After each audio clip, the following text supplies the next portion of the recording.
The comedian that was at Madison Square Garden at his rally over the weekend, who said that described Puerto Rico as a floating island of garbage, and yesterday President Biden saying that the only garbage he knows is Trump supporters, though he has said that he wasn't talking about his supporters in general, only that particular Trump supporter, that comedian. But Donald Trump really making a meal out of that commentary and saying that's how Joe Biden and Vice President Kamala Harris have treated this country, as garbage. And he said whether they mean to or not, that is the reality. And there you see him wearing that garbage truck vest. Selena Wang is there. We see Donald Trump swaying to the music there. Selena, what's the expectation for Donald Trump tonight? Yeah, well, he is certainly going to seize on those comments, as his campaign, of course, wants to take attention away from that Madison Square Garden rally where there were vulgar, sexist and racist comments that were made. So you see him really taking that and running with it. The Harris campaign, for their part, I've been talking to sources close to the campaign, and they're frustrated and dismissive of this entire situation. First of all, they bring up the fact that President Biden, of course, is not running for president, and also that what he said was taken out of context. They claim that Republicans are seizing on this, taking it out of context to distract what's actually at stake in this election. So I expect Donald Trump to seize on those comments and continue to rail against Democrats when it comes to the economy, immigration, key issues that he knows he holds the advantage on in these closing days before the election. All right, Selena, we'll check back in with you. In the meantime, let's listen to former President Donald Trump. 250 million Americans are not garbage.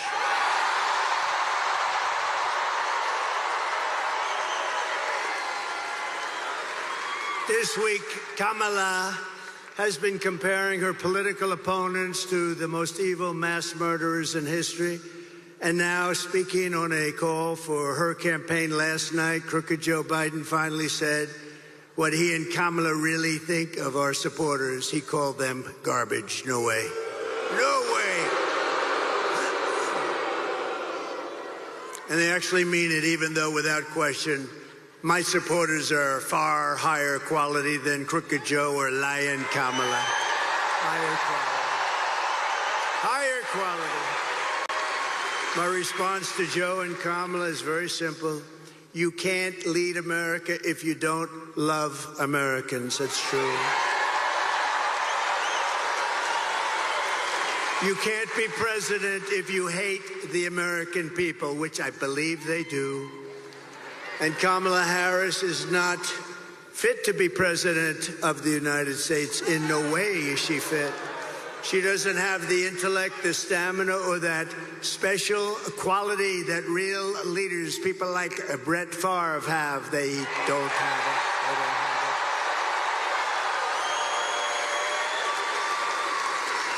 it. They don't have what he's got. Few people do, to be honest with you. Joe Biden's comments were the direct result of Kamala's decision to portray everyone who isn't voting for her, which is a lot of people, as evil and subhuman. And we know it's really what they believe, because look at how they've treated you. They treat you like garbage. They treat our whole country like garbage, with open borders, with all of the horrible things they've done to hurt our country, inflation that should have never happened, allowing Russia to go into Ukraine, October 7th, and Israel. All of these things would have never happened if you had a different president.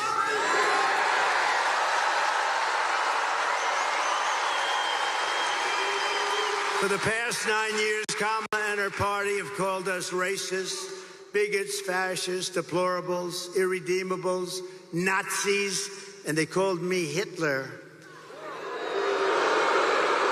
They've bullied you, they've demonized us, they've censored us, they've deplatformed us, and they weaponized the power of our own government against all of us.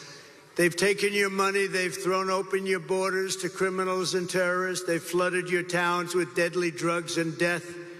They're incompetent people. They've given your jobs to illegal migrants and sent our blood and treasure to fight in stupid foreign wars where the countries don't even know who we are and where we've never heard of the country. This Tuesday is your chance to stand up and declare you are not going to take it anymore.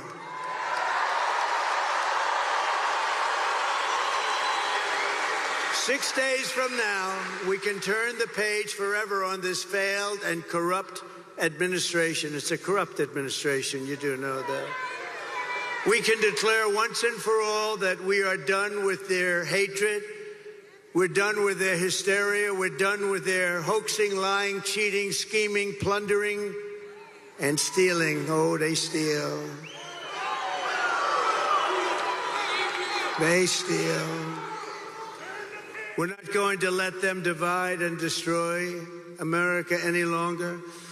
What we have built is the biggest, broadest, most incredible coalition and the greatest political movement in the history of our country.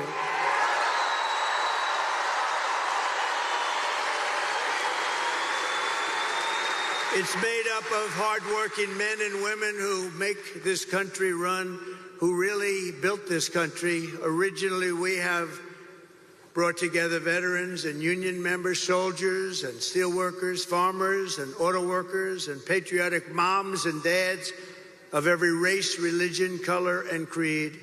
We're welcoming historic numbers of African Americans, Hispanic Americans, Asian Americans, and Arab Americans. And we're uniting Christians and Jews, Catholics and evangelicals, Muslims and Mormons, and everyone who simply wants to do one thing: make America great again.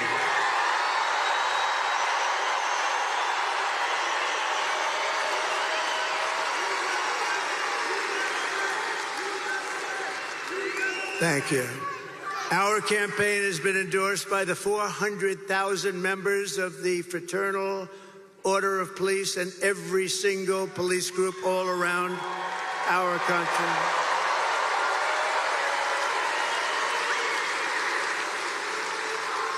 It's been endorsed by the Border Patrol. We have the greatest people, that Border Patrol.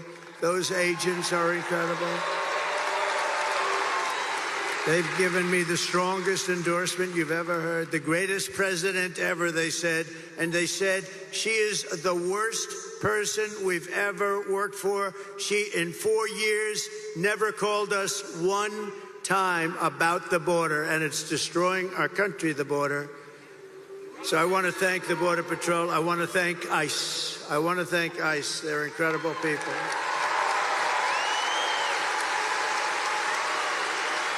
We've been supported by the rank and file membership of the Teamsters, 62%. Think of that. By our beautiful and very brilliant Elon Musk. Do we love Elon?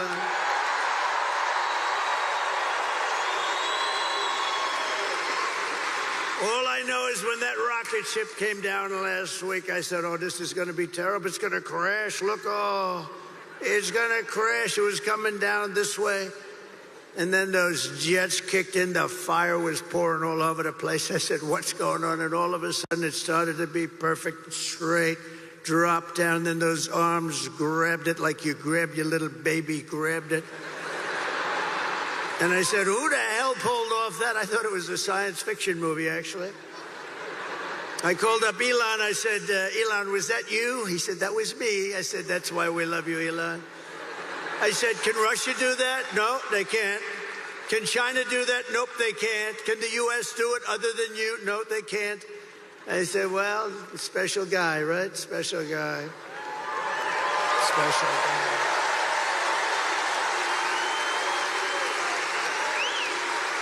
And we're endorsed also by a very brilliant and wonderful man, and it took a lot of courage for him to do this. As you know, their family's slightly Democrat for the last long period of time. RFK Jr., Robert F. Kennedy.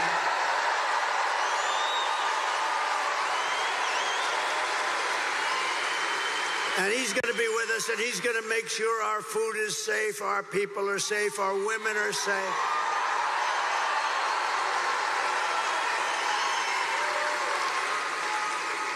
The only thing I don't think I'm going to have him get involved with too much is the liquid gold under our feet. I want to say, look, Bobby, we got a lot of liquid gold, and I like it better than he does, but I'm going to give him a lot. Just take care of everybody's health, and he'll do a great job of it. He's really a very special guy, special.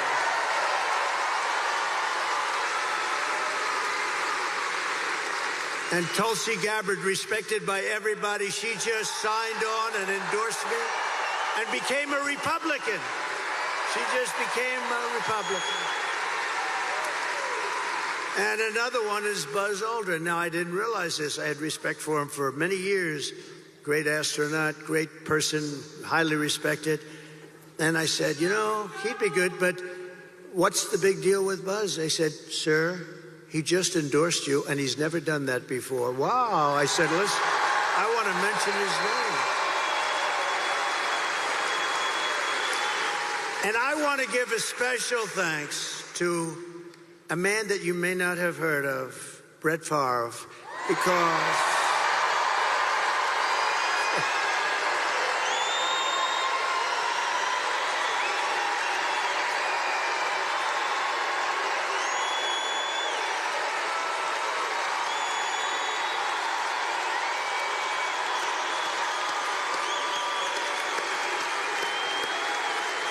and his great family. What a beautiful boy. What a beautiful family. But this is a special guy. Man, does he have a hand, you know? This guy shook my hand. His fingers are like sausages. No wonder he can throw the ball so hard. There was nobody like him, really. I've watched him throw those 500-yard games like it was nothing. He was flinging it. He didn't throw it, he flung it, right? Thank you, Brett. What a great honor. What a great champion. What a great champion. And what a beautiful boy and family. Incredible wife. Thank you, darling, very much. Great honor to have you. Thank you, Brett. And I came in, I went on to play, and I'm watching, and I heard him get applause. And I'm a little upset because I think he got bigger applause than me, and I'm not happy. He got bigger than me. Thank you, Brett. Thank you, everybody. Isn't it an honor to have him? That's unbelievable.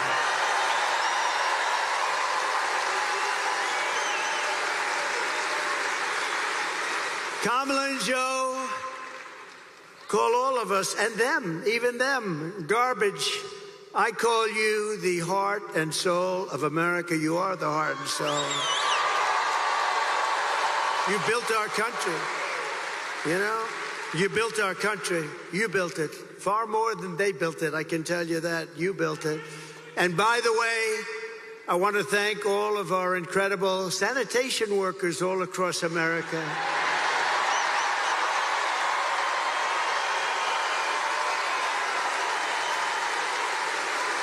Because they work hard. They really do work hard. And they do an incredible job, and they don't get the credit they deserve, like our police, like our firefighters, like so many others. They don't get the credit, but everybody knows we love them, and everybody knows they deserve the credit, and they will get the credit. And with us, we appreciate them. With the help of everyone here today, on November 5th, we're going to bring back our country, and we're going to bring it to levels of greatness that nobody actually thought even possible. So we're going to do that. November 5th is going to be the most important day in the history of our country. I believe that because we are in a country right now that's in serious decline, and we're not going to let the country decline. We're in a failing country. We're in a country that's being laughed at all over the world by other leaders. They laugh at our leaders. We're not going to let that happen anymore. That didn't happen 4 years ago. So while we're running a campaign of solutions to save America, and America which they have virtually destroyed during their almost 4-year period of rule, Kamala Harris, a very low IQ individual, is running a campaign of hate, anger, and retribution. She spends all of her time complaining about everything, but does nothing about it. She talks about the border, but why didn't she do it 3.5 years ago? She talks about all these things, We're going to help the environment. Why didn't she do it? We had the best environment. By the way, we had the cleanest water and the cleanest air at any time in recorded history.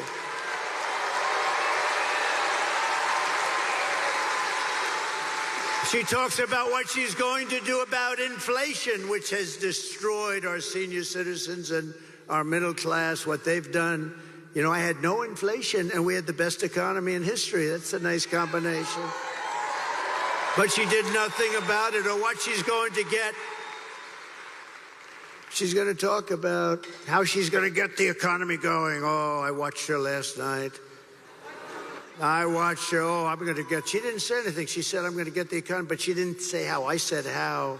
I said, we're going to bring companies in. We're going to protect those companies. They're going to take advantage of all of the things that we're doing. They're going to hire people at numbers that you wouldn't even believe. We're going to have hundreds and hundreds and even thousands of companies coming in to our country. And I will use a thing called, the most beautiful word to me ever, not quite, well, let me say this. How about third? Let's put religion number one and love number two.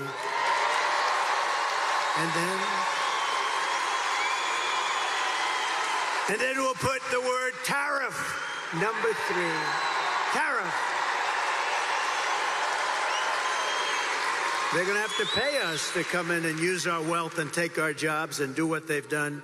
But nobody ever did that except me. China paid us hundreds of billions of dollars. They weren't happy, but I still got along with them very well. And then COVID came, and I wasn't happy. That was a bridge too far. But we had the greatest economy in the history of our country. We took in hundreds of billions of dollars from China and others. And we were just getting started.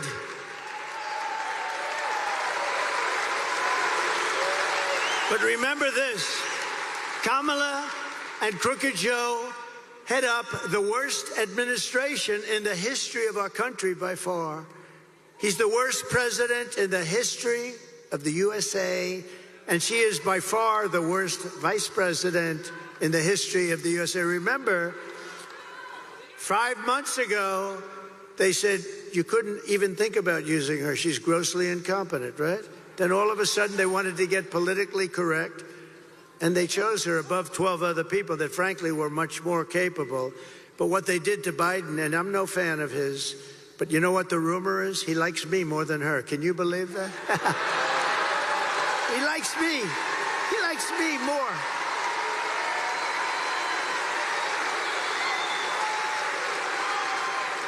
But their administration makes Jimmy Carter's administration look absolutely brilliant. And in all fairness to Jimmy, he didn't let 21 million people pour into our country with thousands and thousands of criminals and murderers and drug dealers, people from mental institutions. They're emptying out, think of this, they're emptying out mental institutions from all over the world, from the Congo in Africa. They're all over the world, from Asia, from the Middle East, from South America. They're emptying their jails. Think of that. They're emptying their jails. They're emptying their mental institutions and insane asylums into the United States of America, and these two stupid people allow it to happen. 13,000 plus murderers, many of them committed more than one murder, and they're walking around in our country free and clear to kill again, and they will. They'll kill many times.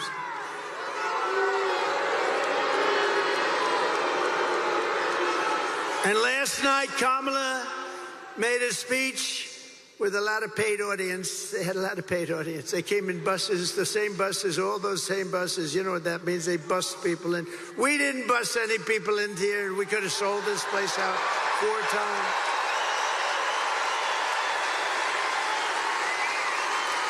No, they come in, they bus them from someplace, they pay them or something. They bus them in with every bus, beautiful bus company, I will say. They did a nice job, bus after bus.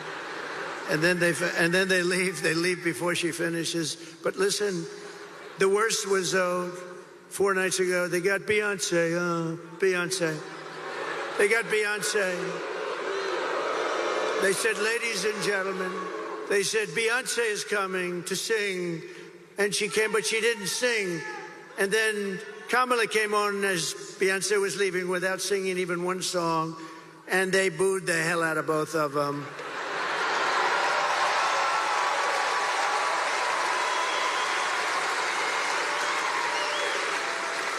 But we don't need Beyonce. We don't need anybody. All you got is me, and I don't have a guitar. I do not have a guitar. But if you look outside, you could have sold this big arena out 4 times. And at Madison Square Garden the other night, you could have sold that great, incredible, look, Madison Square Garden, MSG, the greatest, I think the greatest, right? It's got to be. It's Mecca for the great championships. In the history of Madison Square Garden, they told me, Jim Dolan, everybody, they're fantastic, the job they did for us Sunday night. They said, you could have sold this thing 10 times. We've never seen. In all of those years, they had crowds of people, and I don't mean lines, I mean massive groups of people, all the way back down to the Hudson River. We could have sold it out 10 times. And that's just based on what we're saying. But she spoke last night, and it was boring as hell, but I have an obligation to watch it, you know, because she's our competition. We have to win. We can't take it. They would destroy this country. If they won this thing, they would destroy. You'd have 300 million people coming through, not just 21. Can you imagine? Open borders policy for the entire world, for every criminal in the world. But she talked last night, and all she talked about was Donald Trump. Good evening, everyone. Tonight, I will speak about Donald Trump. Donald Trump. Donald Trump. Donald Trump. Donald Trump there at a rally in Green Bay, playing a video of Kamala Harris speaking last night at the Ellipse in Washington, D.C. So far, he's talked to the audience saying that Kamala Harris doesn't have the intellect or stamina of a leader. He has described the Biden-Harris campaign as a corrupt administration. He said, you can't lead America if you don't love the American people. He said this Tuesday, you can stand up and say, we're not going to take it anymore. He ordered his favorite words in religion, love, and then tariffs. Want to go right to ABC's Selena Wang in Washington, D.C. And Selena, you were there as Harris gave her closing argument last night, the video that he was just showing on the screen there. How do you think that Trump's comments tonight compare in tone and message?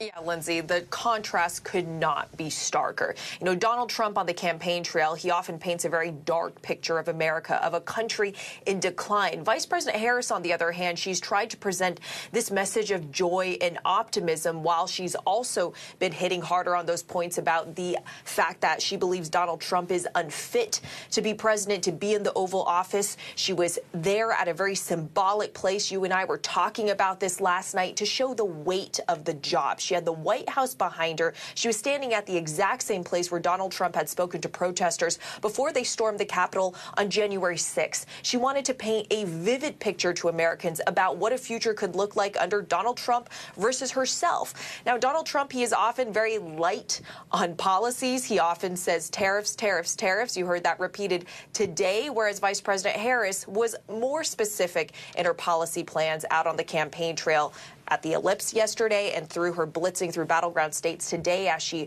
details her plans to lower costs for Americans. And what stuck out to you as far as what Trump has said on those key voter issues, the economy and also the border, both of which he's discussed tonight? Yeah, again, Donald Trump, every time he's on the campaign trail, he hammers this point that he believes the economy is in decline, that he believes the Biden-Harris administration has failed when it comes to the border. But that is not reflected in the data.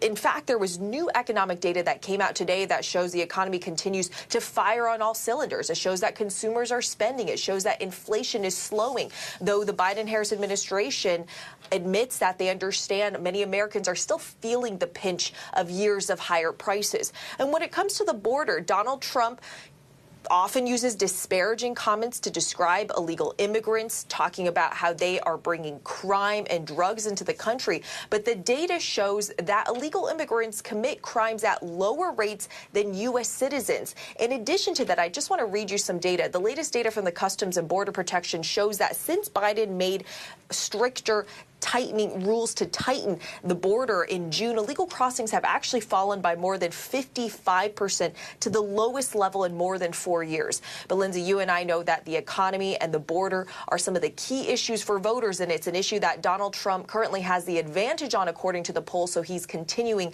to hammer those two issues. All right, Selena Wang for us. Thanks so much. A woman in Texas has died after waiting 40 hours for miscarriage care and being told that it would be a crime to intervene. That's according to a ProPublica investigation. Gisela Barnica is one of at least 2 pregnant Texas women who died after doctors delayed emergency care. Abortions are illegal in Texas. Before this latest report, we met up with this week Congressman Colin Allred at a moving screening of a film about women being denied abortions in Texas. It's the latest in our Race to November series. Allred hoping that this